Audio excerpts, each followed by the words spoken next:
When this happened, I was a dumb 20-year-old kid, addicted to online games. At the time, my laptop had been damaged, so I borrowed, without permission, my older brother's, and while searching for my favorite gaming sites, I found a website with cool-looking games and started trying some of them out. This was before I discovered Facebook. Mind you, some of those sites were full of bugs and didn't always have reliable security options, so getting into anything unknown was risking catching viruses and malware. But like I told you, I was a dumb kid. One day, I was bored and decided to take my brother's computer again and look for a gaming site. I typed into the search bar, "cool games," not boring or shooting games. I started going through the options, but almost all of them were pages I had visited before. But then, a pop-up screen was positioned at the top right of the screen and it said the words, "Death Games." This screen was a bit strange and appeared out of nowhere. Not that it was unusual to have ads pop up out of the blue when you were doing anything online, but this one, for some reason, seemed peculiar to me, and as I have a bit of a twisted mind, I clicked on it. For a minute, the screen was blank. I couldn't see anything, but suddenly, this screen lit up with the words, "Hello, do you want to watch someone die? Click the submit button to continue." The words were written in red and dripped like blood. I almost burst out laughing at how crappy the place looked, but I was there. I stared at the screen for a moment when I noticed the send button was starting to blink. Then I saw the words change and now read, "Oh, what's wrong, scared? Don't be chicken, it's just a game. Don't be shy, click the button now." I sighed heavily, clicked the button expecting any silly little game of badassery, and according to what I saw at first, I thought I wasn't wrong. What I saw looked like a very bad cartoon. There were 3 crudely drawn characters. They looked like Peppa Pig characters, but in a human and half-scary version. 2 were men, the other a woman. The men were drawn like typical cartoon bank robbers, with bandit masks and black and white striped shirts. The woman was sitting in a chair and animated to look exaggeratedly frightened, shaking, whimpering, very terrified. The man to her left looked at me, because I swear he was looking at me and smiling. Then he asked me, "Do you want to see her die?" His voice was like a disguised voice, as if he had some voice simulator. After that question, 2 button choices appeared on the screen, yes or no. I hesitated for a moment, wondering what the hell was going on, but the man spoke again, a little annoyed now. "Look, you clicked on the link. I know you want to see what happens next. Just do it all at once, it's just a game, so click the button." I thought about it for a moment, but in the end I said, "What the heck?" and hit the yes button without thinking about it anymore. After that, the other guy went to the back, put on a butcher's apron and appeared on the scene again. This was all in animation. It was the cartoons that did this. The guy in the butcher's apron was now standing next to an operating table, with all the tools at the ready. The animation that came next still gives me chills. The guy started using a hacksaw that sounded like it was very real, as did the woman's screams, which, unlike the narrator's altered voice, sounded like real screams of terror. The animation was sickening, to say the least. The guy started dismembering the woman alive with the saw. He tossed the limbs aside one by one and finally did the same with the head.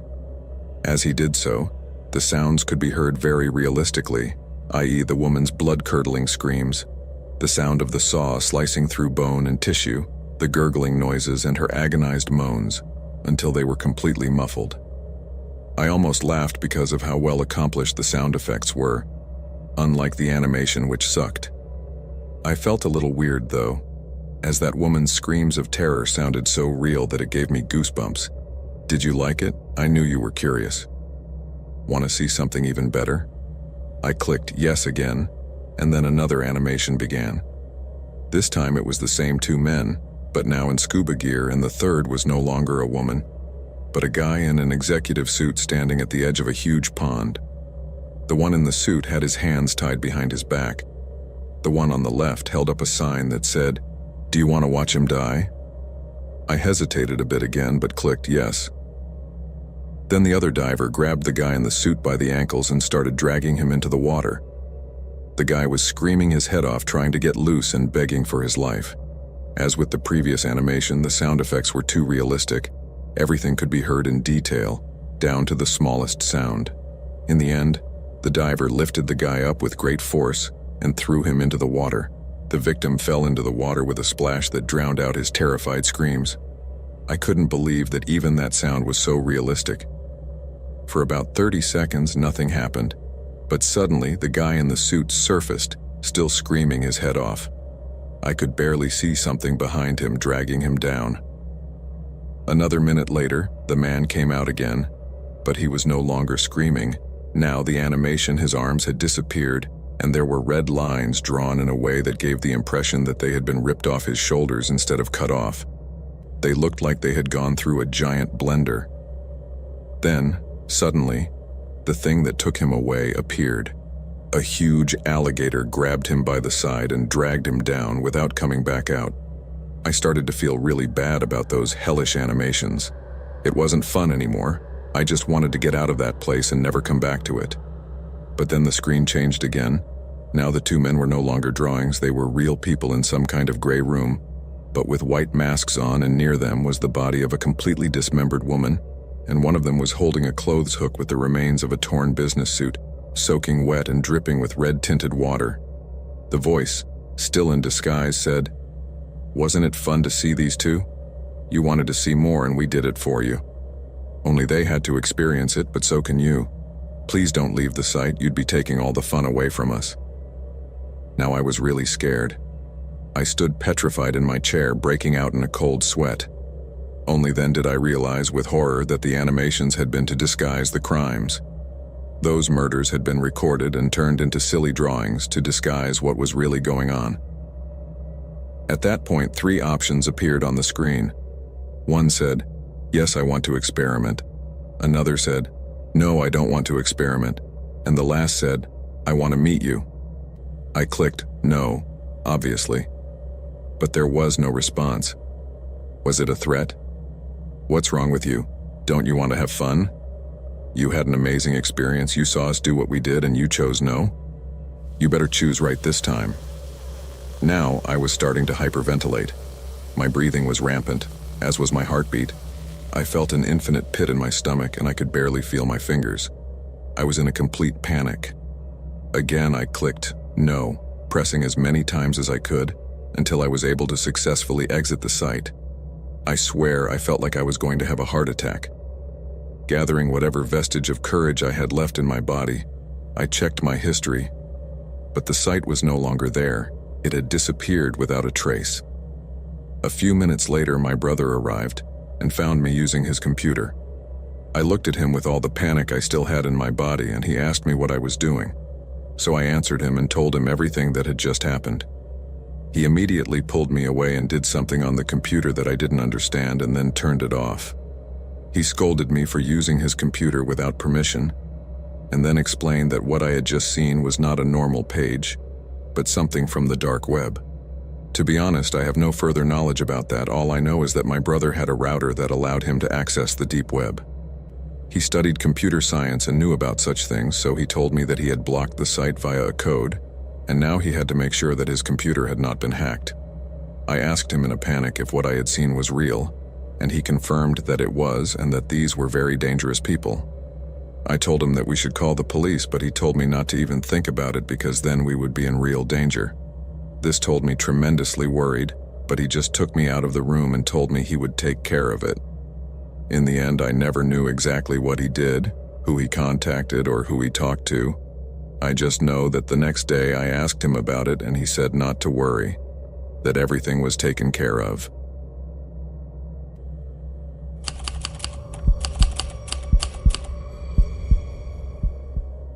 I will never forget when we discovered the deep web and all the crazy stuff that could be found there. My friends and I, when we were in high school, were fanatics of internet urban legends. We would spend hours surfing sites like Reddit and 4chan looking for weird stuff, both old and new. Not that we were looking for anything in particular, we just liked the surprise factor and the unpredictability of what we could find. I think our generation was very attracted to that sort of thing because of sites like Californication Cable. I grew up in the 2000s, so my friends and I were among the first generation to have high-speed internet access at home and unsupervised, so everyone explored their own interests as they wanted.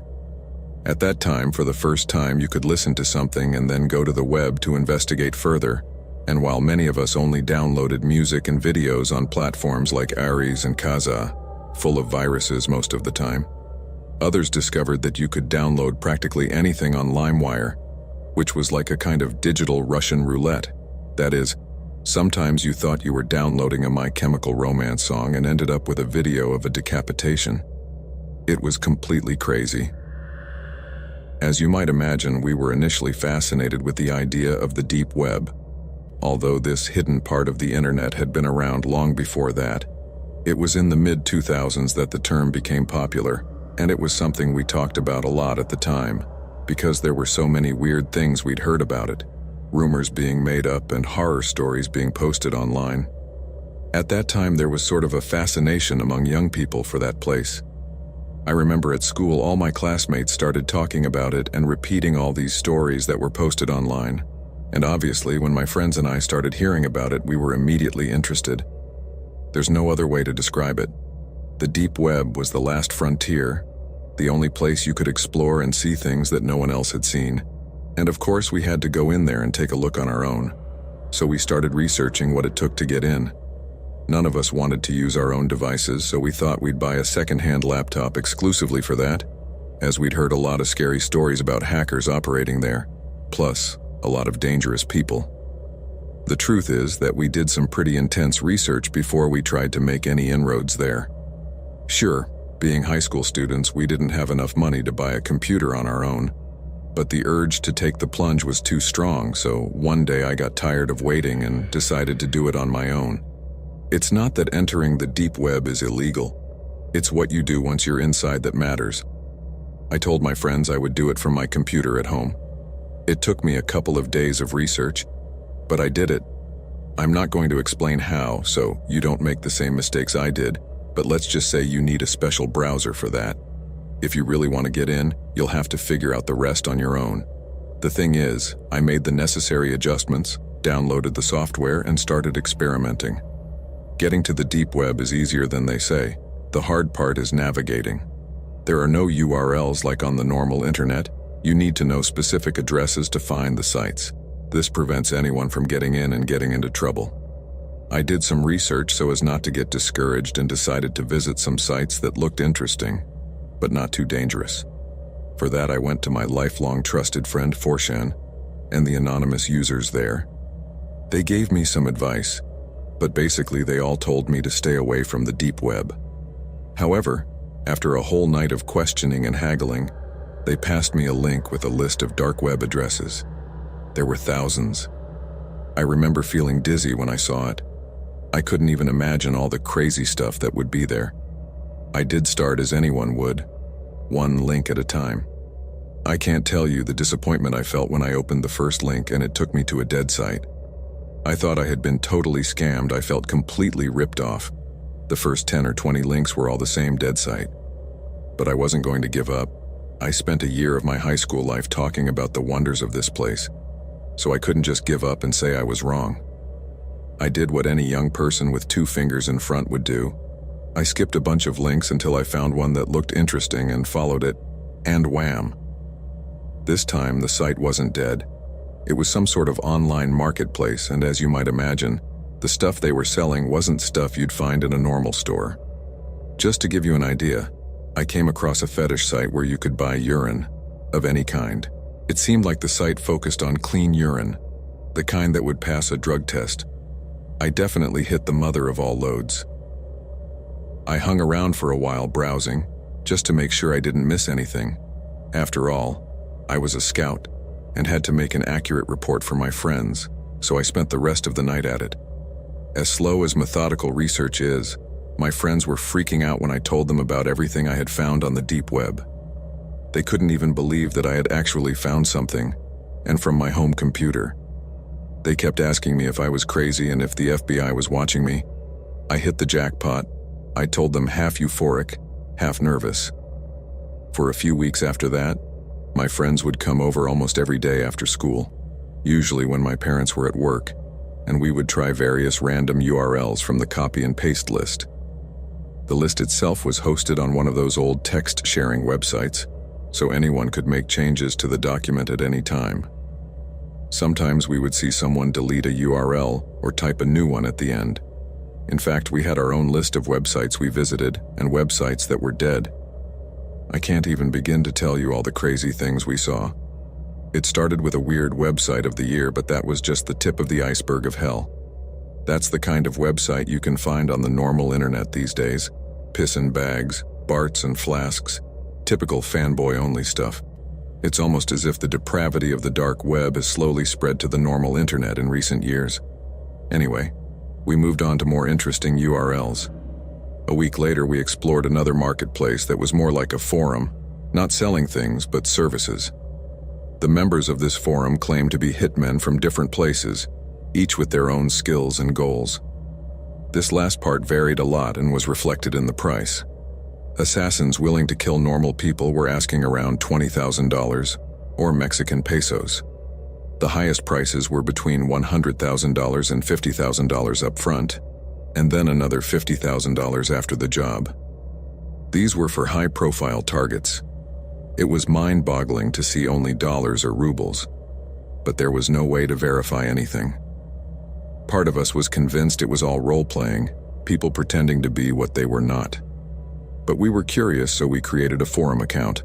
We didn't specify much, as you might imagine. Less is more for a hitman. It seemed to be a way to establish contacts, and then details and money would be exchanged later, probably in person. We examined the website thoroughly, but found nothing to prove that what we were seeing was real. A few days passed and nothing happened. But one afternoon, while exploring on another site, a small blue bubble appeared in the upper right corner of my screen. It looked like an eyeball, but the size of my pinky fingernail. At first, I didn't think anything of it, really. I thought it was something in the browser, like it needed an update or something, and kept exploring. It wasn't until we were done for the day and everyone went home that I noticed it again. Even after closing the programs we used to browse the dark web, that little blue bubble was still there, in the upper right corner, now against the background of my monitor. I did everything I could to erase that bubble from my computer, but to no avail.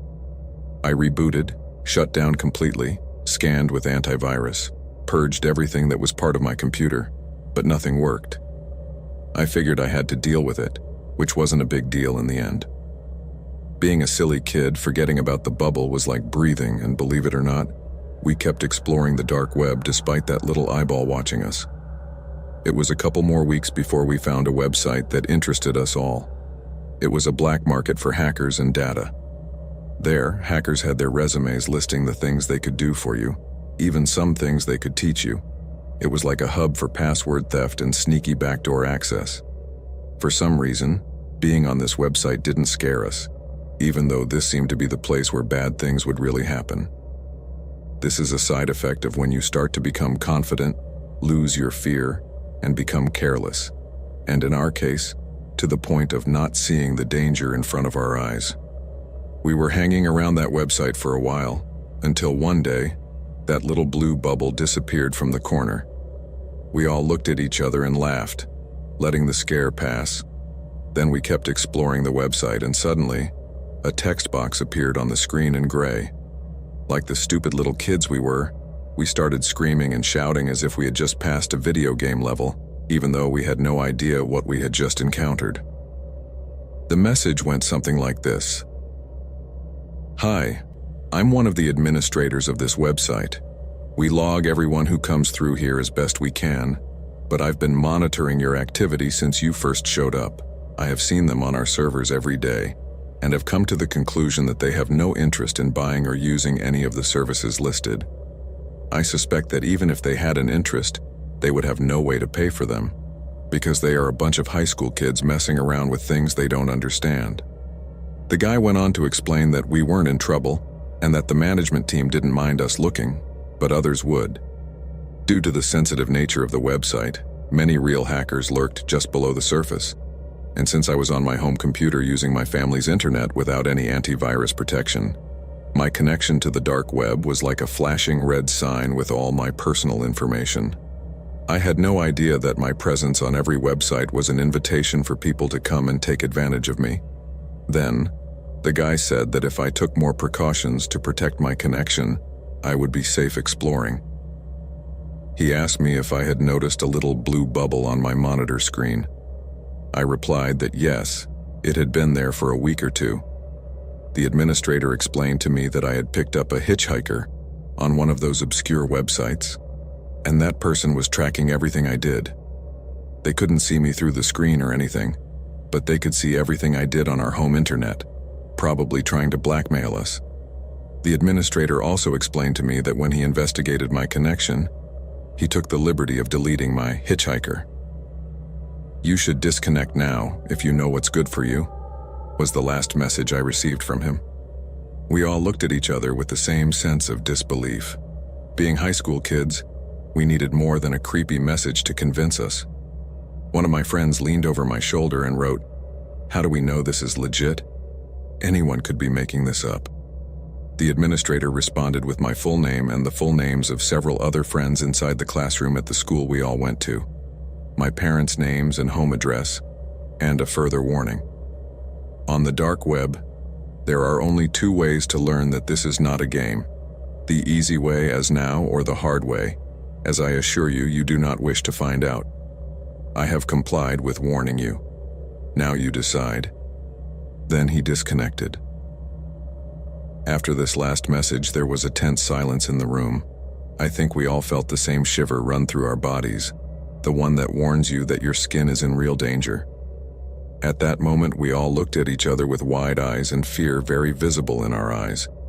I immediately disconnected, deleted the router, and that was the last time in my life I poked my nose into the deep web.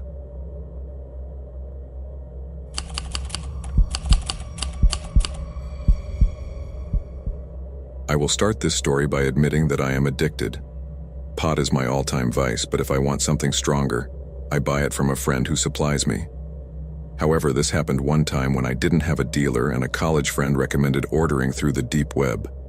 At that time, I had no idea what he was talking about, but then he explained to me in broad strokes and downloaded a browser on my computer called Tor, then left me 3 written URLs of pages where I could buy both my usual weed, as any other type of substance, and when I say any, I mean any. There is absolutely everything in those places, from high-purity coke to drugs made with some exotic plant from a country at the end of the world. Everything, but obviously with different prices. But what surprised me the most is how easy it was to buy there. It was just a matter of a few clicks and a few Bitcoin transfers, and boom, I got whatever I wanted in my mailbox. However, I'm not just an addict. I'm also a pretty curious person, and the dark web was like discovering a new world. At first, I only went in to buy drugs on sites that my friends passed on to me.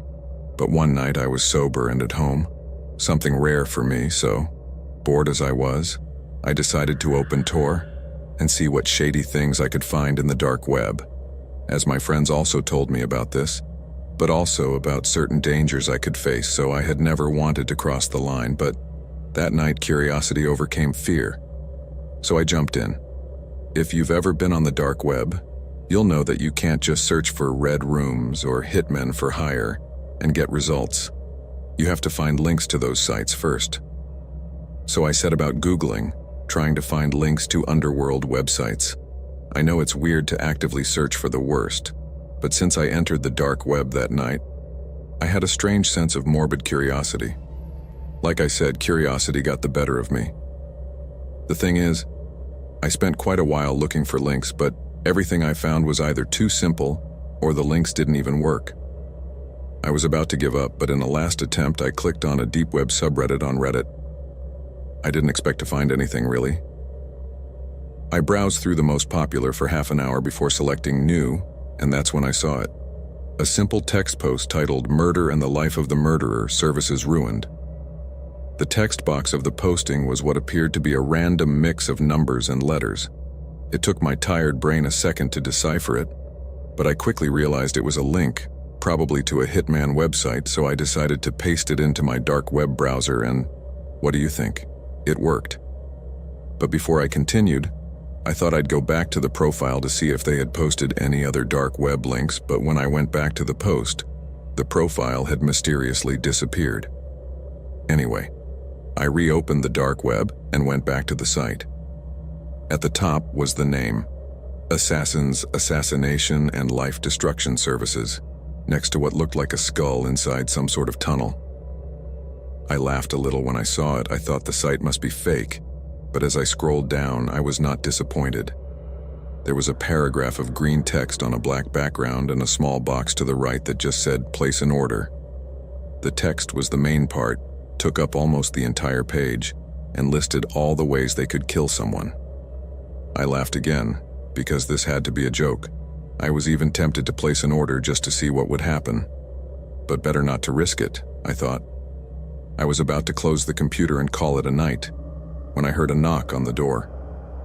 I live alone, so it was rare to have visitors, especially so late. But when I opened it, it was just my friend Mark, who is also my trusted dealer. I let him in without hesitation, and he shoved a huge bag of marijuana in my face. I smoked for a while and got back on the computer, but after that, it was all a blur. I don't remember anything I did after that, but I woke up about 9 a.m., lying on the couch, which meant I had slept for at least about 6 hours, although honestly I felt like it had been 2. I got up, made myself a coffee, and sat down to play video games, ready to enjoy my Sunday lazing around as usual. But you can imagine my surprise when I opened the computer and saw that I had ordered my own death the night before. Although I thought it was stupid, I felt an emptiness in my stomach. Even stoned, I usually make sensible decisions, so I don't know what the hell was in that weed Mark brought me. I kind of laughed about it. I didn't even remember. I guess a normal person would have done something different, but I was still half out of it from what I had gotten myself into the night before, so I went about my day. I won't deny that I was a little paranoid, but like I said, I assumed it was a joke. I even laughed at the email I received from the website saying the hitman was already on his way. However, later that night, a dark sedan parked across the street from my house. I didn't see it pull up, but as I was making myself some dinner, I saw it through the kitchen window. I live in the middle of downtown, but there are a lot of trees and bushes between the houses on my street, so I would be surprised if anyone else had seen it besides me. At that moment, I panicked. What if the place was real? I mean, I'm just a girl, I live alone, I have no weapons. Only a slightly larger than normal kitchen knife is what I would have for defense, and I doubt it would do any good. I decided to put on a hoodie and tucked the knife in my front pocket before leaving the house and approaching the driver's side window of the car. Even I was surprised at my own courage, although I think that was due to the fact that I was still half flying from the night before, as I told you. I crossed the street and approached the sedan, then knocked on the window, but nothing happened. It was pretty anticlimactic. I was ready to talk to the guy and explain that I had done something stupid while high as a kite, or to fight for my life if that plan didn't work out, all because I had done something stupid. But like I said, nothing happened. I even moved my head closer to the window, as if there was a reflection, to try to get a better look inside, but I could barely see anything. I could only make out 2 empty seats. There was no one inside. I had been scared for nothing. I decided to wait by the car for a while to see if anyone was coming, but after half an hour I got hungry and had to go back inside to get my dinner out of the oven. I swear it was only a minute between going inside to get my food and looking out the window again. The car was gone. I didn't even hear it start. What the hell? I muttered to myself. Then I closed all the curtains and locked all the doors. I tried to relax, but something didn't sit right. I still had the feeling that car wasn't there by chance. And just as I was starting to calm down a bit, the power went out. Then I panicked again. I froze for a few minutes, standing in the middle of the room still with my plate in my hand. I swear at that moment I was waiting for the bullet, the car disappearing out of nowhere. And now the light was suddenly gone. I didn't think it was a coincidence. I didn't understand anything, but I was really very scared. About 30 or 40 seconds passed, and then the electricity came back on and all the appliances started to beep. At that same instant, I heard several knocks on the door. I immediately tensed up, but I asked who it was with a trembling voice. No one answered me. I asked again, and there was no answer either.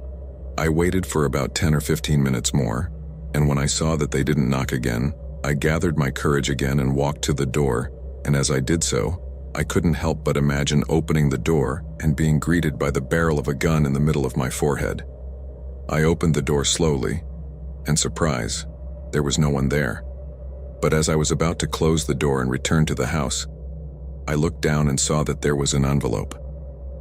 This was a black envelope with no return address. I picked it up off the floor and took it inside. I hesitated a bit to open it, but finally I did.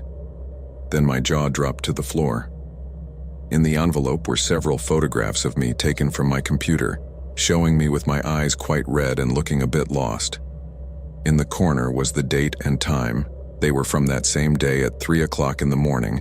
They were probably from the moment I ordered my own death through this page. And behind the last photo was a handwritten note, which read, "Do not play with what you do not know, girl.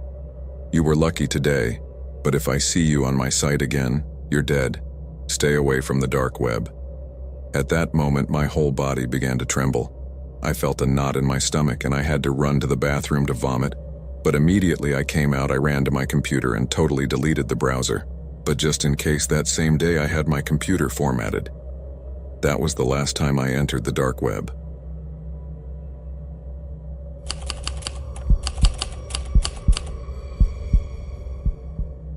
This happened when I was 14 years old. I must say that I have been a victim of bullying during practically all my student life. I'm the typical small, skinny, bespectacled kid who gets picked on for his looks. And to top it off, I'm gay. In short, I've always been a magnet for bullies. However, the day came when I simply had enough of being the target of abuse from a group of misfits, just because they considered me the weakest. So moved by anger, I decided to finally do something, but what I did, far from making my life better, destroyed it completely, and not only me. I was coming out of school after having our last class of the day, physical education, when suddenly I went face first to the ground and my face was filled with dirt. I looked up just in time to see a soccer ball flying straight at my face again. Boom! It hit me squarely and I fell backwards looking at little stars. "Ow!" I cried out. "Help me! Someone help me up!" But no one helped me, everyone was too busy laughing at me.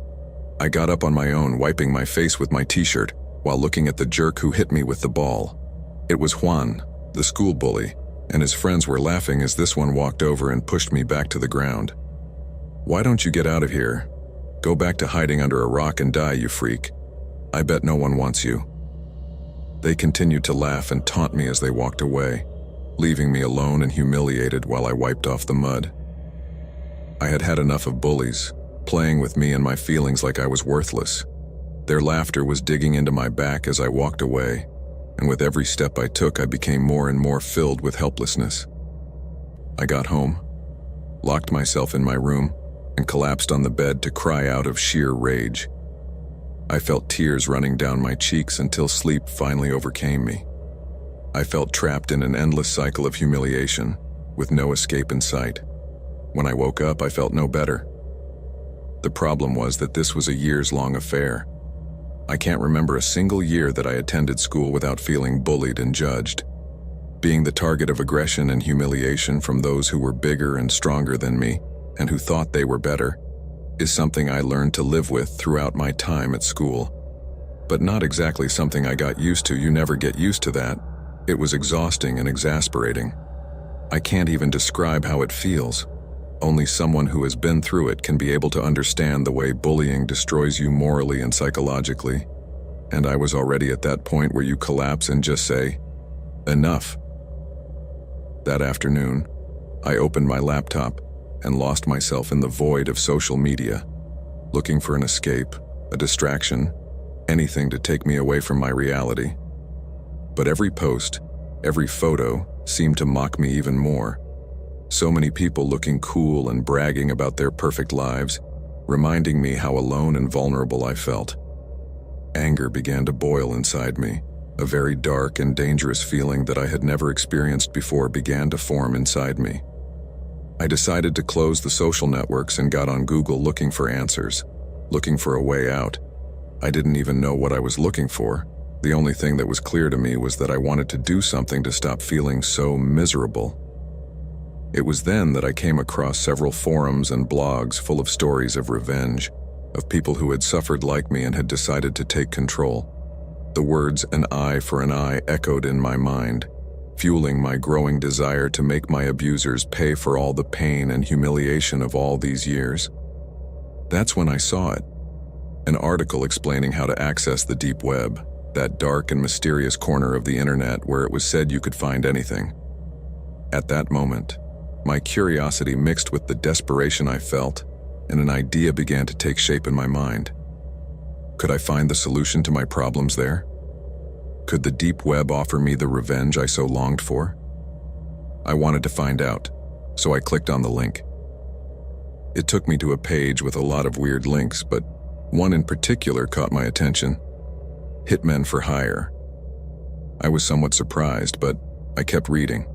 The page said that they could eliminate anyone who gave you trouble for a price. Obviously, the first people I thought of were my abusers and how good I would feel if they disappeared. Also, one of the packages was free problem removal. What did that mean? That there would be no more requests. I shrugged and hit the order button. I followed the instructions and put in the names and addresses of those who were bullying me. I added everyone I could think of, even Professor Fernandez, who once left me punished after class for my bad grades and gave me no right to defend myself, being that I wasn't able to concentrate on anything thanks to all the torment I was going through. At the end, there was a space where it said to enter the payment. It was $25,000 for everything. I was wide-eyed. Obviously, I didn't have $25,000. Plus, it said the payment was in bitcoins. Much less.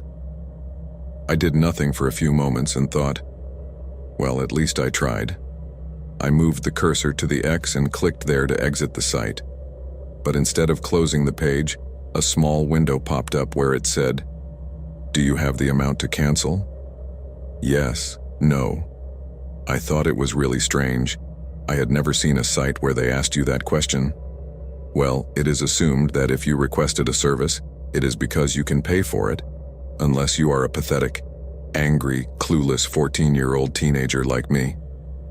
I clicked on no to get the hell out, but then a new tab opened up where they asked for my name and address, and underneath it said, "Payment for the job." I hesitated for a second before putting in my details, but what did I have to lose? I hit send, and something strange happened. Suddenly, a text saying "list of results" appeared at the top of the screen, with a list of all the people I had put in. The weird thing was that my name was at the bottom, in the section that said, "Pay for work." But at that point, my mom called me for dinner and I didn't have time to think about it. The truth is that I quickly forgot about the page and went on with my life. Days and weeks went by. I had almost forgotten about it until one day I noticed something strange. Juan was always waiting for me at the entrance of the school to bother me, but today he wasn't there. In fact, I didn't see Juan or any of his friends all day. It was as if they had vanished. I wondered if they were sick or something, but I didn't see them in the hallways or in class. It was as if they had disappeared.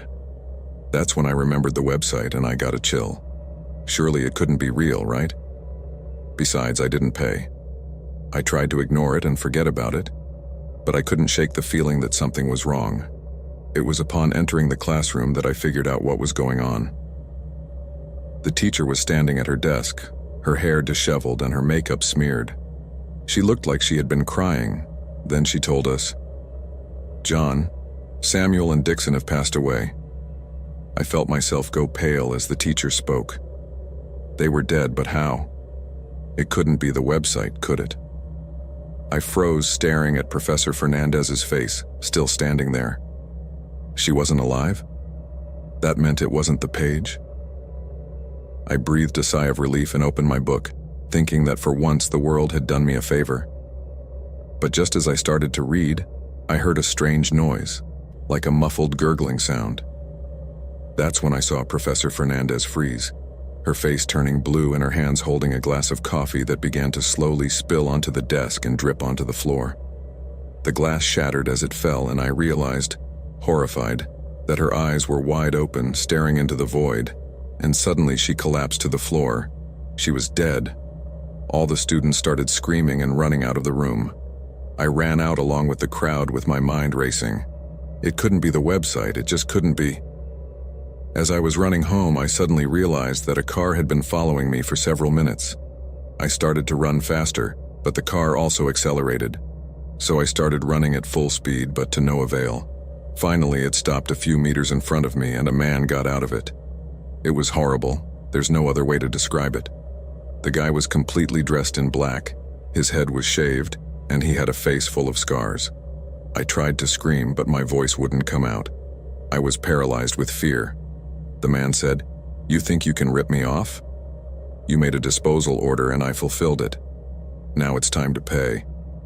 "But I didn't mean that," I said. "No matter what you meant, kid, the contract is binding and I always collect my payments." "No, please, I can't. You made a deal with the devil, now it's time to pay up. You wanted them dead and dead they are." Finally, I managed to get my body moving, turned and ran. But the man was fast and much bigger than me, and as I advanced, I could hear his footsteps getting closer and closer. His breathing was raspy and choppy, and I could hear it getting louder and louder as he inevitably got closer and closer to me. I had been missing for 2 weeks, and they found me thanks to an anonymous call from someone who told them where I was. I don't know who called them, but I'm thankful to be alive. Or, well, sort of. Turns out I'm missing a kidney, my left hand, and something else I'd rather not think about. Most likely they have already been sold on the black market of the deep web.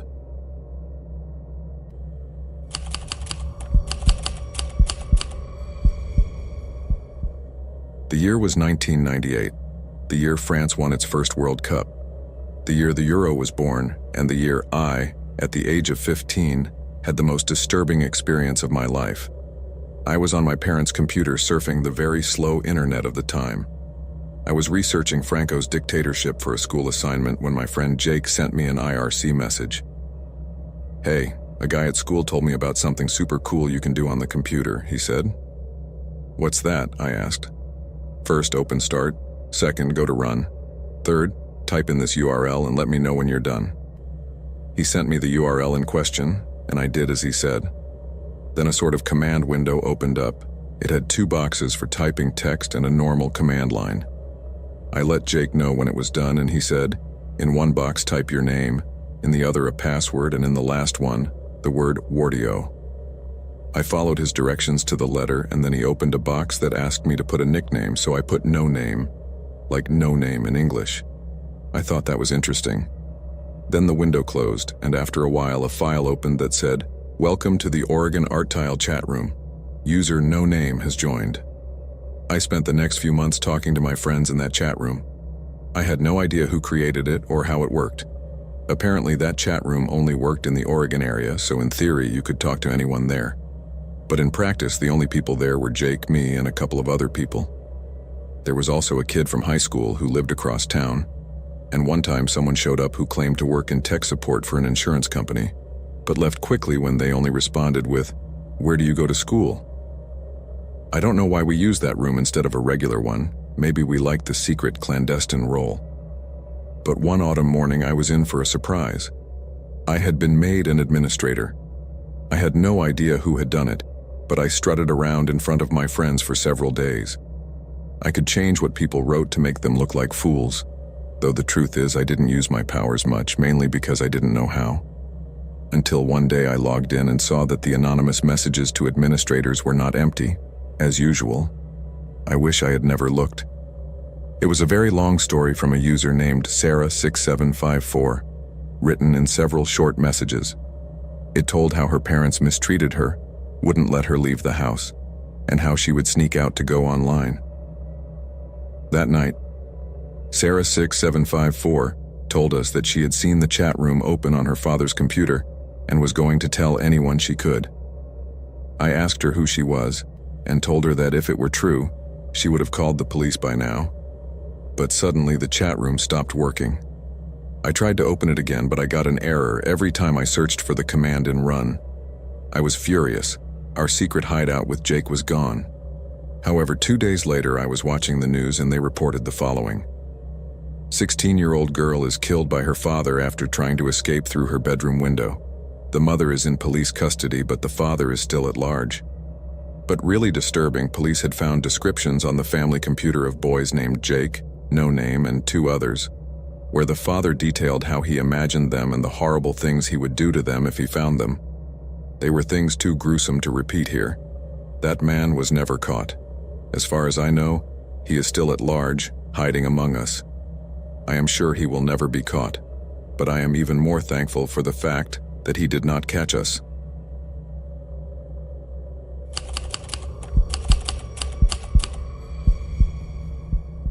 This happened a lot of years ago when Silk Road 1 was in its prime. I was looking for a specific substance at the time, but in my area I couldn't find it at a decent price. It was frustrating because it used to be easy to get, but for some reason everything had dried up and people were looking for alternatives. Some friends in the underworld told me about Tor and the Onion Network and how to get into a place called Silk Road. For those who don't know, Tor is like the Google Chrome of the dark web, the program you need to access those weird addresses that only exist there. Silk Road was a marketplace on the dark web where you could buy and sell just about anything, using Bitcoin and relying on a reputation system to make sure you got what you paid for. Looking back, the whole experience seems surreal, but it was one of the coolest things about the internet at the turn of the millennium.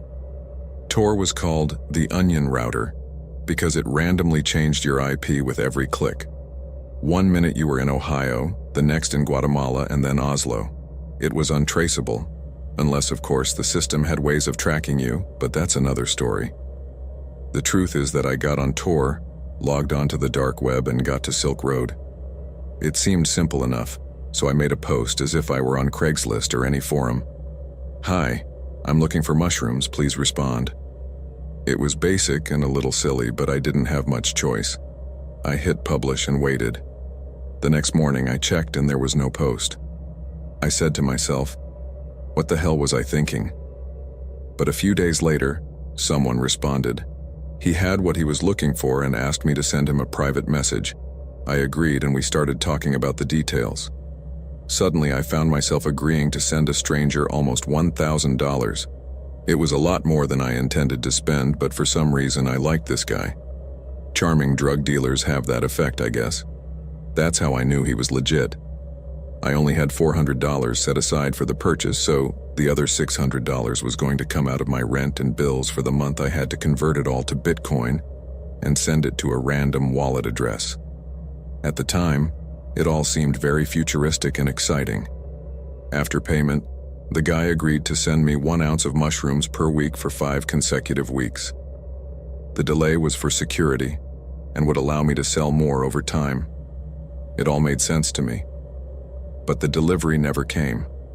2 weeks went by, nothing, and the guy's account disappeared from my contact list. That charm I felt was that of a scammer, and I couldn't see it through the screen. I felt like a complete moron. There was nothing I could do. The real problem was that I was planning to sell that first shipment to cover the rent money I had spent. I wasn't going to be able to pay in 2 weeks. Then the first of the month came, and I was up to my neck in debt. So I did the only thing I could think of to get even. I left a bad review for that guy on Silk Road. I said that he had ripped me off, that he probably ripped off a lot of people and not to give him any money. "Don't do business with this guy. He'll steal your money for sure," I wrote. I was running at full speed, but to no avail. He tackled me in the back and I crashed to the ground, crashing. The last thing I remember of him was a yellow-toothed smile and his scarred face as he covered my mouth with a strange-smelling rag. I tried to scream, but there was nothing I could do at that point. He had me. When I woke up, I saw his horrible face and his eyes staring intensely at me while he was smiling a very sinister smile. I was in a basement, strapped to a table, surrounded by medical devices. I wanted to scream, but I couldn't. I could only watch him approach me with a huge needle and hand it to another man in a hospital gown before passing out again. The next time I woke up, I was in the same place where I was attacked. I was groaning and confused as a bunch of cops ran towards me. What the hell? I seemed to be all right or something. For a moment I thought it had all been a nightmare, but then the facts confirmed that it wasn't. that it had all been very real and that things were much worse than I could even imagine. After that, I tried to forget about everything and concentrated on getting money to pay the bills. It was exhausting, but I got some extra jobs and sold some stuff. Then I started saving for the next month, but life got pretty complicated for me. One day I came home feeling like relaxing and logging onto the computer for a while, and I remembered all that crappy experience on the dark web and decided to take a look at my post on Silk Road. And there it was, a new message. "Hi, I'm a trusted Silk Road seller. I saw your post about the scammer. I had an encounter with him a few days ago. He also tried to scam me, so I am retaliating. I used one of my alternate accounts to sell him several ounces of MDMA. He already paid, and what I mailed him was a quarter-pound of sugar and a note with a sad little face and his full name. Is there anything else you'd like this user to suffer from?" I had no idea who this person was, but it got me thinking about the possibilities. It was sort of like a code of honor among thieves, and truth be told, I was fascinated that the Silk Road system was self-correcting. Unfortunately, I couldn't think of any creative ways to make the scammer suffer, so I didn't give the seller any suggestions. He told me no problem, that the guy would have enough trouble in the next few weeks. He then asked me for my Bitcoin wallet address and the amount I had been scammed. I thought long and hard about my answer. Part of me wanted to lie, to see if I could get something good out of this whole horrible experience. But another part of me knew that this person might find out the truth. And come on, we were talking about the dark web. These people could find out anything, and if I lied, it could cost me dearly in the end for my stunt. So I told him the truth, even though it seemed crazy at the time. But he gave me his approval and said he would be back soon. I couldn't believe it. My bad review was going to pay me back. After everything that had happened, I wasn't sure any of it was real. But the next morning, all the money was back in my wallet. I wish I could explain the feeling I had, as if my soul had left my body at some point and was now returning. I believed in humanity again, and I certainly gained a deep respect for the dark web community.